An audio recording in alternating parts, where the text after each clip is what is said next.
Motivasiya ilə bağlı bir fikrimi bölüşmək istəyirəm sizlə.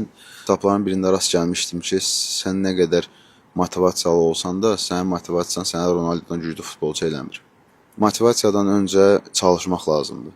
Dünyanın heç bir yerində, kainatın heç yerində çalışmadan, heç nə eləmədən nəyəsə əldə eləmiş insanlar yoxdur. Uğur qazanmış bütün insanlara baxın, istər milyonçu olsun, istər xəstəliyə qalib gəlmiş insan olsun. Uğur deyəndə burada söhbət tək puldan getmir. İstər ailəsində xoşbəxt olan bir insan olsun, bunlar hamısı əziyyətin bəhrəsidir.